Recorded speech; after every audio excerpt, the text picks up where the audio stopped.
Good morning guys, नमस्कार। मेरा नाम है नदीम। सरकारी नौकरी विद नदीम में मैं आपका बहुत-बहुत स्वागत करता हूँ।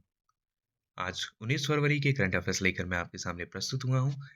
लेकिन इससे पहले कि हम वीडियो सेशन को स्टार्ट करें, आपसे ये रिक्वेस्ट करूँगा कि आप हमारे चैनल को ज़रूर सब्सक्राइब कर लें और बेल आइकन को भी ज़रूर दबाएँ ताकि जो भी हमारी नेक्स्ट वीडियो आए, वो आप तक सबसे पहले पहुँचे। तो चलिए स्टार्ट करते हैं आज की करंट अफेयर्स की वीडियो को। जो आज का पहला क्वेश्चन है वो ये है, नीति आयोग ने बंजर भूमि के कृषि वानिकी के लिए ग्रो पहल की शुरुआत की है। इस पहल का मुख्य उद्देश्य क्या है? नीति आयोग ने बंजर भूमि जो होती है उसमें कृषि वानिकी के लिए एक ग्रो नाम की पहल शुरू की है, ग्रो पहल शुरू की है। तो इस पहल का जो मुख्य उद्देश्य है वो क्या है? तो पहला जो ऑप्शन है उसका बंजर भूमि को उपजाऊ बनाना है। दूसरा जो ऑप्शन है किसानों की आय में वृद्धि करना है। तीसरा जो ऑप्शन है वो रोजगार के अवसर पैदा करना है और चौथा जो है वो उपरोक्त सभी। तो अगर आपको इसका आंसर पता है तो आप हमें कमेंट कर सकते हैं। ठीक है, तो पहले का जो आंसर है वो है उपरोक्त सभी। जो ग्रो पहल है वो बंजर भूमि को उपजाऊ बनाने के लिए भी है, किसानों की आय में वृद्धि करने के लिए भी है और रोजगार के अवसर पैदा करने के लिए भी है। दूसरा क्वेश्चन है, ग्रो पहल के तहत किस प्रकार के वृक्ष की प्रजातियों को लगाया जाएगा? जो ग्रो पहल है उस पहल के तहत किस प्रकार के जो वृक्ष की प्रजातियां हैं उनको इस ग्रो पहल के तहत लगाया जाएगा? ऑप्शन ए फलदार वृक्ष, ऑप्शन बी वन वृक्ष, ऑप्शन सी औषधि वृक्ष और ऑप्शन डी सभी उपरोक्त। तो आंसर अगर आपको पता है तो कमेंट करिए, अदरवाइज जो दूसरे का आंसर है वो है उपरोक्त सभी। ग्रुप पहल के तहत फलदार वृक्ष को भी लगाया जाएगा, वन वृक्ष को भी लगाया जाएगा और औषधि वृक्ष जो होते हैं उनको भी लगाया जाएगा। क्वेश्चन नंबर 3, किस देश ने वर्ष 2024 में सामाजिक विकास आयोग के 62वें सत्र की अध्यक्षता की है? वो कौन सा देश है जिसने वर्ष 2024 में सामाजिक विकास आयोग के 62वें सत्र की अध्यक्षता की है?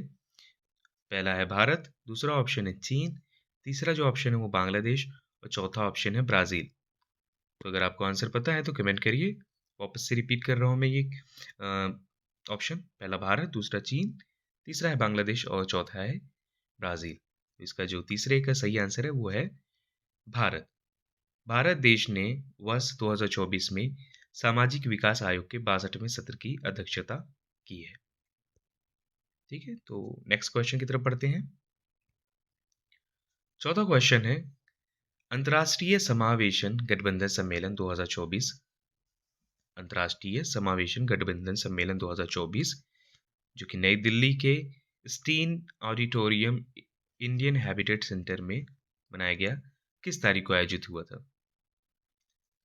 फिर से चौथा क्वेश्चन है, अंतर्राष्ट्रीय समावेशन गठबंधन सम्मेलन 2024 नई दिल्ली के स्टीन ऑडिटोरियम, जो स्टीन ऑडिटोरियम है इंडियन हैबिटेट सेंटर में, किस तारीख को ये गठबंधन जो सम्मेलन है आयोजित किया गया था? पहला ऑप्शन है 14 फरवरी, दूसरा है 15 फरवरी, तीसरा जो है 16 फरवरी और चौथा है 17 फरवरी। तो इसका जो सही आंसर है 4 का बी, 15 फरवरी को अंतर्राष्ट्रीय समावेशन गठबंधन सम्मेलन 2024 जो है नई दिल्ली में आयोजित किया गया। पांचवा क्वेश्चन, पांचवा जो क्वेश्चन है, यूएस इंडिया बिजनेस काउंसिल ने किस क्षेत्र में सहयोग बढ़ाने के लिए एक नया टास्क फोर्स लॉन्च किया है? एक नया टास्क फोर्स लॉन्च किया है यूएस और इंडिया बिजनेस काउंसिल ने मिलकर, और वो किस क्षेत्र में लॉन्च किया है वो आपको बताना है। तो पहला जो ऑप्शन है वो है कृषि क्षेत्र में, दूसरा जो ऑप्शन है वो शिक्षा, तीसरा जो है सी स्वास्थ्य, डी कृत्रिम बुद्धिमत्ता। ऑप्शन फिर से रिपीट कर रहा हूँ, पहला कृषि, दूसरा शिक्षा, तीसरा स्वास्थ्य, डी कृत्रिम बुद्धिमत्ता। तो ऑप्शन अगर आपको पता है तो आप कमेंट कर सकते हैं। जैसे पांचवे का जो आंसर है वो है डी कृत्रिम बुद्धिमत्ता, एआई भी बोलते हैं इसको। सिक्स क्वेश्चन, विश्व सामाजिक मंच का 16वां सम्मेलन किस देश में आयोजित हुआ? विश्व सामाजिक मंच का 16वां सम्मेलन किस देश में आयोजित किया गया है? पहला ऑप्शन है ए भारत, दूसरा ऑप्शन नेपाल, तीसरा ऑप्शन श्रीलंका, चौथा ऑप्शन बांग्लादेश। ऑप्शन रिपीट कर रहा हूँ। पहला है भारत, दूसरा है नेपाल, तीसरा श्रीलंका, चौथा बांग्लादेश। तो अगर आपको आंसर पता है तो कमेंट करिए। विश्व सामाजिक मंच का 16वां सम्मेलन जो हुआ है वो नेपाल में आयोजित हुआ है, नेपाल के काठमांडू में। ठीक है। 7वां क्वेश्चन है, 14वें वैश्विक निवेश आप्रवासन शिखर सम्मेलन का आयोजन किस देश में किया गया? 14वां वैश्विक निवेश आप्रवासन शिखर सम्मेलन हुआ है, उसका आयोजन किस देश में किया गया है? ऑप्शन ए भारत, बी चीन, C America, D Germany. Option repeat कर रहा हूं। पहला है भारत, दूसरा ऑप्शन है चीन, तीसरा ऑप्शन है अमेरिका, चौथा ऑप्शन है जर्मनी। तो इसका जो आंसर है 7वें का वो है भारत देश में। भारत देश में 14वें वैश्विक निवेश आप्रवासन शिखर सम्मेलन का आयोजन किया गया है। 8वां जो क्वेश्चन है, स्वाति जो कि महिलाओं के लिए विज्ञान, एक प्रौद्योगिकी और नवाचार योजना ये लाई गई है। तो किस मंत्रालय द्वारा ये योजना शुरू की गई है?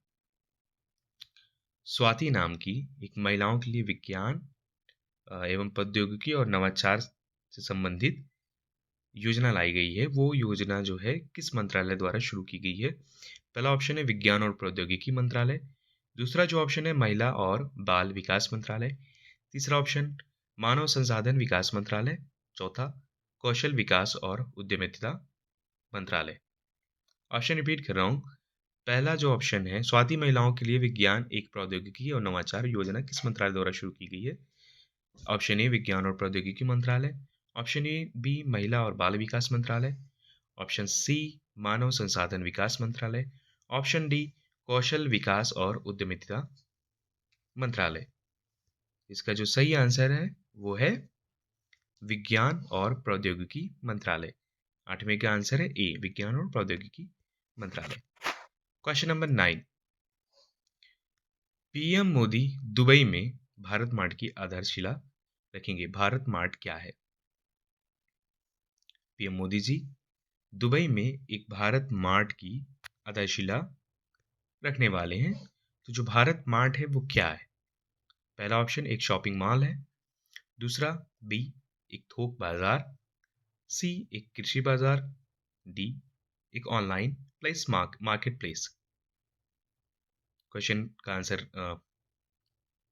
का ऑप्शन में रिपीट कर रहा हूँ। पहला है ए शॉपिंग मॉल, दूसरा एक थोक बाजार है, तीसरा एक कृषि बाजार है, चौथा एक ऑनलाइन मार्केट प्लेस है। तो अगर आपको आंसर पता है तो कमेंट कर दीजिए। जैसे 9वें का जो आंसर है वो है बी एक थोक बाजार। भारत मार्ट एक थोक बाजार है। ठीक है। 10वां क्वेश्चन, श्रीलंका और मॉरिशस में यूपीआई लॉन्च किया जाएगा, इसकी घोषणा की गई है। तो ये यूपीआई लॉन्च जो किया जाएगा इससे क्या लाभ होगा? 10वां क्वेश्चन रिपीट कर रहा हूँ, श्रीलंका और मॉरिशस में यूपीआई लॉन्च किया जाएगा, इससे क्या लाभ होगा? पहला ऑप्शन भारत और इन देशों के बीच व्यापार में वृद्धि होगी, दूसरा ऑप्शन जो है बी इन देशों में डिजिटल भुगतान को बढ़ावा मिलेगा, सी इन देशों में पर्यटन को बढ़ावा मिलेगा, डी सभी उपरोक्त। ऑप्शन रिपीट कर रहा हूं, भारत और इन देशों के बीच व्यापार में वृद्धि होगी, ऑप्शन बी इन देशों में डिजिटल भुगतान को बढ़ावा मिलेगा, ऑप्शन सी इन देशों में पर्यटन को बढ़ावा मिलेगा, ऑप्शन डी सभी उपरोक्त। तो इसका जो सही आंसर है वो है डी। यूपीआई लॉन्च होने से भारत और इन देशों के बीच में व्यापार वृद्धि भी होगी, डिजिटल भुगतान को बढ़ावा भी मिलेगा, देशों में पर्यटन को भी बढ़ावा मिलेगा। ठीक है। तो नेक्स्ट क्वेश्चन 11वां क्वेश्चन, सऊदी अरब अपनी खुद की लग्जरी ट्रेन शुरू कर रहा है, यह ट्रेन किस रूट पे चलेगी? सऊदी अरब द्वारा एक खुद की लग्जरी ट्रेन स्टार्ट जो करने जा रहा है, तो इस ट्रेन का रूट जो है वो कहाँ से कहाँ तक होगा?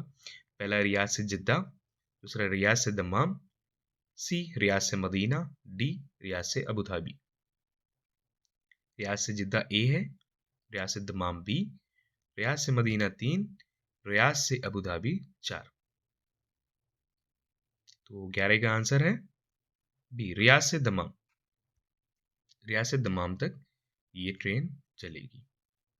क्वेश्चन नंबर 12, उड़ीसा सरकार ने MBPY पेंशन योजना में कितनी रुपए की बढ़ोतरी की है?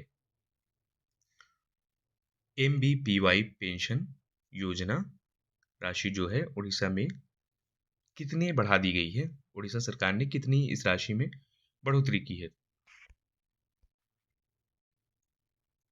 चार ऑप्शन है। ए 200 रुपये, बी 300 रुपये, सी 400 रुपये, डी 500 रुपये। ऑप्शन ए है 200 रुपये, ऑप्शन बी है 300 रुपये, ऑप्शन सी है 400 रुपये और ऑप्शन डी है 500 रुपये। तो 12 का जो आंसर है वो है डी, 500 रुपये पेंशन बढ़ाई गई है उड़ीसा सरकार द्वारा। 13वां क्वेश्चन है, रोहित कुमार सिंह की अध्यक्षता में स्पैम कॉल पर दिशा निर्देश बनाने के लिए एक समिति का गठन किया गया और यह समिति किस मंत्रालय द्वारा किया गया है? गठन जो इस समिति का है किस मंत्रालय द्वारा किया गया है? क्वेश्चन रिपीट कर रहा हूँ, रोहित कुमार सिंह की अध्यक्षता में स्पैम कॉल पर दिशा निर्देश बनाने के लिए समिति का गठन किस मंत्रालय द्वारा किया गया है? ए दूरसंचार मंत्रालय द्वारा, बी वित्त मंत्रालय द्वारा, सी गृह मंत्रालय द्वारा और डी वाणिज्य और उद्योग मंत्रालय द्वारा। तो अगर आपको इसका आंसर पता है तो आप हमें कमेंट कर सकते हैं। 13 का जो आंसर है वो है ए, दूरसंचार मंत्रालय द्वारा रोहित कुमार सिंह की अध्यक्षता में स्पैम कॉल पर दिशा निर्देश बनाने के लिए समिति का गठन किया गया है। ठीक है, नेक्स्ट क्वेश्चन 14वां, भारत ने यूपीआई को यूएई के भुगतान प्लेटफॉर्म AANI के साथ जोड़ने के लिए समझौता ज्ञापन पर हस्ताक्षर किए। इस समझौते का क्या लाभ होगा?